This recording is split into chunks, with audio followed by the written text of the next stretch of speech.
Well, let's try again with our Focus on Fentanyl series and hear from our emergency responders. As our Anissa Williams reports, the calls are constant, but the tools are limited. For David Lynde and his AMR crews, fentanyl overdoses are now part of daily life. Well, certainly daily, multiple times daily, probably averaging 12 a day.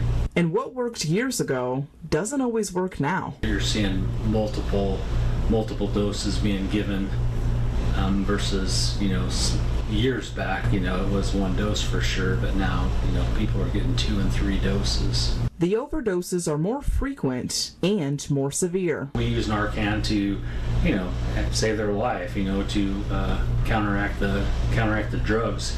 We're participating in a statewide Narcan Leave Behind program.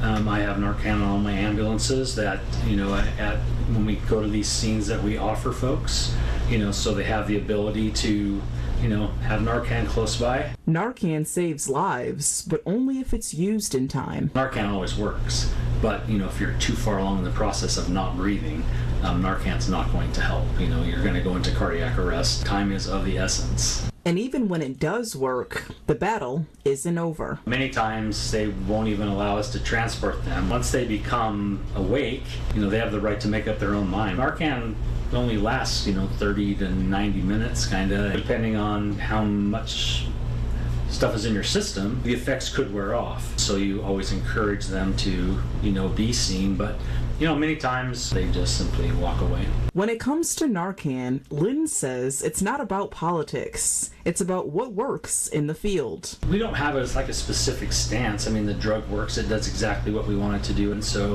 while Narcan may not be the greatest fix, it's the best tool we have in our toolbox today. There's a common misconception that this crisis only affects the homeless, but that's not what Lynde sees. It's not just in one section of Yakima County. You're going to houses, businesses, and everywhere in Yakima County. For those on the front lines, the toll goes beyond just physical exhaustion. I think it does wear when you're doing your best, and when people don't want their help, that kind of wears on you. Just the lack of solutions, and I won't say that there's not solutions out there, but there's funding is always something you have to consider, and how do you do that? I know that there's probably 1,000 pieces to the puzzle here.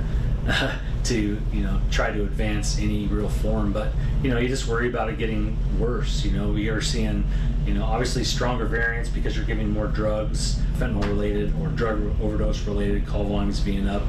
You don't see an end in sight.